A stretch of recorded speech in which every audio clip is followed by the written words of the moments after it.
नमस्कार. श्री स्वामी समर्थ. अवधूत चिंतन श्री गुरुदेव दत्त.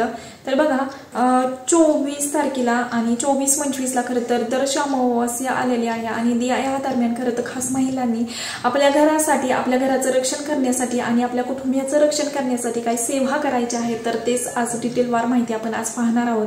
तर बघा मंगळवारी 24 तारखेला सायंकाळी 7 वाजता खरं तर अमावस्या हे प्रारंभ होणार आहे आणि 25 तारखेला खरं तर दुपारनंतर 4:02 खरं तर अमावस्या ही संपणार आहे. तर बघा अमावस्याला जेव्हा तुम्ही हिरण्यदान करता किंवा जो काही चंडी यागाला तुम्ही जाता, तर चंडी याग हा खरं तर 24 तारखेलाच असेल आणि बघा तो देखील व्हिडिओ मी नक्कीच घेऊन येणार आहे. चंडी याग जर तुम्हाला खरंच करायचा असेल, भैरव चंडी जर तुम्हाला मंदिरात केंद्रात जाऊन खरंच करायचं असेल तर त्याबद्दल डिटेलवार माहिती तुम्हाला मी नक्कीच देईल लवकरात लवकर.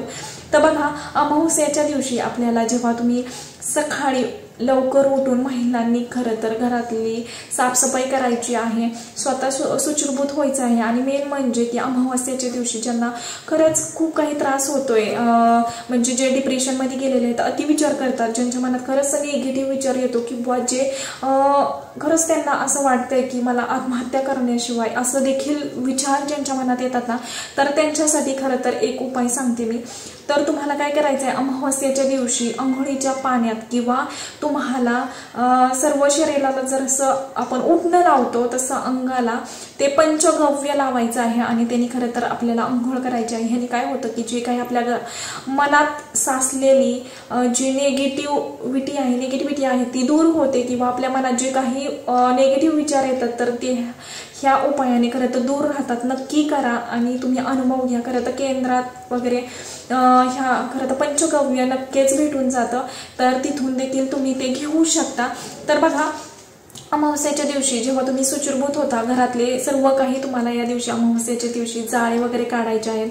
फरशी तुम्हाला गोमूत्र, हळद आणि खडे मीठ यांनी खरं तर तुम्हाला पुसून घ्यायची आहे. किंवा तुम्हाला जर तुमच्या घरात खरंच खूप निगेटिव्ह ऊर्जा आहे, भांडणं होत आहेत, तर तुम्हाला काय करायचं आहे की प्रत्येक अमावस्याला घराच्या प्रत्येक कोपऱ्यात किंवा म्हणजे एका कोपऱ्यात जरी तुम्ही ठेवलं, एक छोटी वाटी काचेची घ्यायची आहे, त्यामध्ये खडं मीठ, जर सेंधव मीठ असेल तर अतिउत्तम, तर ते तुम्हाला एका वाटीत छोट्या बाउलमध्ये घ्यायचं आहे, काचेच्या वाटीत, आणि ते खडं मीठ एका कोपऱ्यात जिथं कोणाचीच नजर जाणार नाही किंवा स्वच्छ जागेत ती वाटी करत आपल्याला ठेवून द्यायची आहे. तुम्ही टॉयलेट बाथरूम मध्ये देखील ही वाटी ठेवू शकता, किचन मध्ये एका साईडला ठेवू शकता, म्हणजे प्रत्येक रूमच्या एका कोपऱ्यात तुम्हाला हे करत ठेवायचं. ह्याने काय होतं की जी घरातली जे काही निगेटिव्ह ऊर्जा आहे किंवा जे काही दोष आपल्या घरात आहेत, वाईट बाधा वगैरे आपण म्हणतो किंवा वाईट नजर, जेणेकरून बघा घरात सारखं आपल्याला म्हणजे एक उदास वातावरण राहत असेल किंवा घरात वारंवार एक निगेटिव्ह ऊर्जा आहे असं वाटतंय तुम्हाला,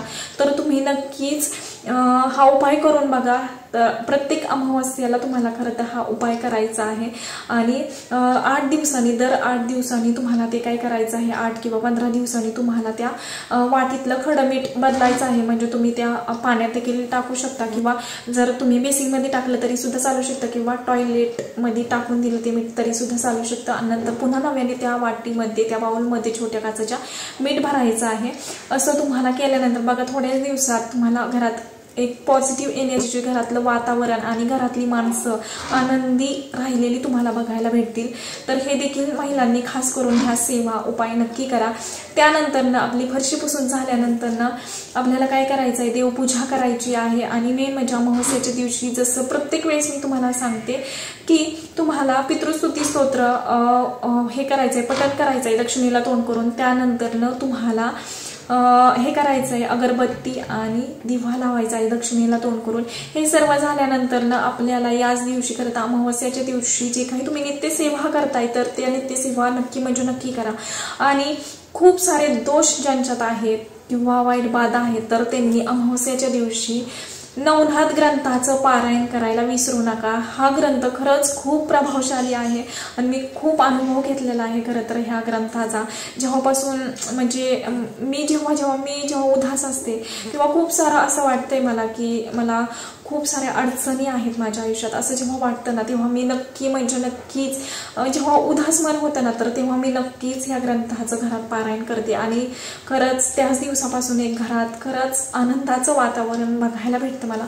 त्याच्यामुळे नक्की म्हणजे नक्की निदान एक अख्खा महिना जरी तुम्हाला नाही भेटलं सेवा करायला, तरी अमावस्येच्या दिवशी तरीही तुम्ही या नवनाथ ग्रंथाचं पारायण नक्की करा. खूप म्हणजे प्रभावशाली तर आहेच, बट तुम्हाला किती फक्त 1.5 ते 2 तास लागू शकतात किंवा तुम्ही 1.5 तासातच मी तर म्हणेल होईल ते पारायण करून.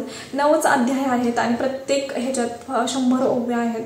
तर नक्की करा आणि त्यानंतर तुम्हाला 12च्या आत तर तुम्हाला काय करायचं आहे, पक्ष्यांना खरं तर दही भाता आपल्या छतावरती किंवा गॅलरीमध्ये पक्ष्यांना तो ठेवायचा आहे.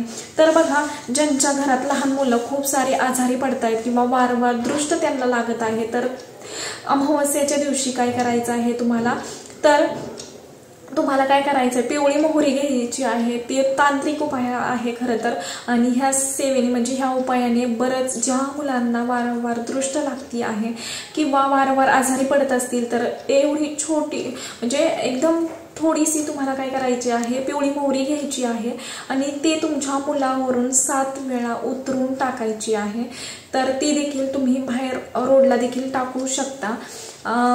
फक्त एवढंच. आणि मेन म्हणजे हा उपाय जेव्हा तुम्ही करता, तर तेव्हा तुम्ही कोणत्याही दिशेला मुलाला तोंड करून बसवू शकता. फक्त दक्षिणेला तोंड करून बसवायचं नाहीये मुलाला. तर बघा, जेव्हा तुम्ही ह्या पिवळ्या मोहरीनं जेव्हा दृष्ट काढताना, तर तेव्हा नक्कीच मुलांच्यात देखील त्यांच्या चिडचिडपणात किंवा आजारी पडण्यात, दृष्ट लागण्यात खूप सारा फरक जाणवतो.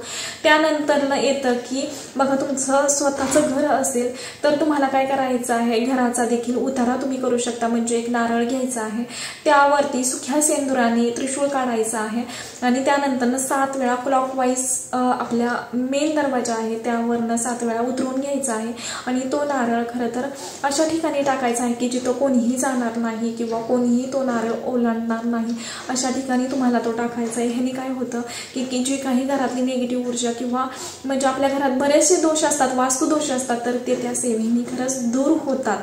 आणि एक सांगायचं आहे की तुमच्या गाडीचं जर वारंवार अपघात होत आहे, वारंवार ॲक्सिडेंट होत आहेत किंवा तुम्हाला असं वाटतंय की आपल्या म्हणजे जो काही बघा, प्रत्येक महिलेला तर असं वाटत असतं की आपला नवरा घराबाहेर पडतोय, म्हणजे घरी येतोपर्यंत त्या महिलेला खरं तर काळजी असते. आणि आता वारंवार म्हणजे दुर्घटनाच्या प्रमाण देखील वाढत चाललेलं आहे, काही ना काही ऐकायला भेटते. तर नक्की म्हणजे अमावस्याला जेव्हा तुम्ही 5 अमावस्या जेव्हा हा उपाय करता किंवा जर तुम्ही प्रत्येक अमावस्याला जरी हा उपाय केला तरी सुद्धा चालू शकता. अमावस्याच्या दिवशी जे काही तुमचं 2 व्हीलर आहे, 4 व्हीलर आहे, मोठ्यातली मोठी गाडी आणि छोट्यातली छोटी गाडी तुम्हाला या दिवशी काय करायची आहे की स्वच्छ धुवायची आहे. त्यानंतर गाडीची पूजा करायची आहे आणि त्यानंतर आपल्याला सेम तसंच नारळाला त्रिशूळ, नारळावरती सुख्या सेंदुराने त्रिशूळ काढायचा आहे आणि त्यानंतर तुम्हाला क्लॉकवाईज त्या गाडीवरून उतारा करायचा आहे. श्री स्वामी समर्थ. बघा, जो कोणता नारळाचा उतारा करतो ना, तर त्याला आपल्याला 7 वेळा श्री स्वामी समर्थ मंत्र म्हणायचा असतो आणि तो उतारा करायचा असतो. तसंच आपल्या घरावरून देखील असंच स्वामींचा मंत्र म्हणत उतारा करायचा आहे आणि प्लस आपल्या गाडीवरून देखील करत असताना असा सेम उतारा करायचा आहे. तो देखील नारळ अशा ठिकाणी टाकायचा आहे की जिथं कोणीही ओलांडणार नाही किंवा म्हणजे नाही का तिथून माणसं जात येत नसतील अशा ठिकाणी खरं तर तो नारळ फेकून द्यायचा आहे आपल्याला. तर ही सेवा, हा उपाय नक्की करून बघा, तुम्हाला खूप सारा अनुभव येईल, म्हणजे येईलच. तर ह्या सेवा खरंच महिलांनी या दिवशी नक्की करा आणि खरंच आपली नित्यसेवा, खास म्हणजे तर अमावस्याच्या दिवशी की नित्यसेवा चुकवू नका. आणि मेन म्हणजे संध्याकाळी आपल्या घरीच थोडी पिवळी मोहरी आणि जर तुम्ही कोणतं पारायण केलेल्याची जर विभूती तुमच्याकडे असेल, मग ते गुरुचरित्राचं असेल, स्वामी चरित्राचं असेल किंवा जे काही तुम्ही पारायण केलेल्याचं जी विभूती असते ते जर तुम्ही ठेवत असाल, तर एकदम थोडीशी विभूती त्या पिवळ्या मोहरीमध्ये टाकायची. उजव्या हातात घ्यायची आहे. 11 वेळेस कालभैरवाष्टक, 11 वेळेस वाल्घा सुक्त हे आपल्या नित्यसेवा पुस्तकामध्ये आहे. तर ते जर तुम्ही पठण करून आपल्या पूर्ण घरात जर ती मोहरी आणि विभूती जर टाकत असाल ना तर घरात खरंच म्हणजे आपल्या घरातलं जे काही निगेटिव्ह ऊर्जा आहे, दरिद्रता आहे किंवा वाईट बात आहे ती घराबाहेर जाते आणि घरात लक्ष्मीचा वास होतो। ही सेवा नक्की करा। सांगण्याचं तात्पर्य हेच की जेव्हा अमावस्या येते ना, बऱ्याच घरात खूप साऱ्या कटकटी भांडणं होत असतात किंवा घरात लक्ष्मी टिकत नाही ती ह्याच कारणांमुळे। आणि मेन म्हणजे अमावस्याच्या दिवशी जेव्हा तुम्ही साफसफाई करता सर्व काही, तर तेव्हा दरिद्रता बाहेर जाते, अलक्ष्मी बाहेर जाते आणि घरात लक्ष्मीचा वास होतो। त्यामुळे नक्की म्हणजे नक्की ह्या सेवा उपाय नक्कीच करा आणि अनुभव घ्या। तर आतापुरतं एवढंच झालेली सेवा मी महाराजांच्या निरुसू करते। व्हिडिओ आवडला असेल तर लाईक करा, शेअर करा आणि चॅनलवरती नवीन असाल तर नवीन व्हिडिओ पाहण्यासाठी चॅनलला सबस्क्राईब करा। धन्यवाद। श्री स्वामी समर्थ।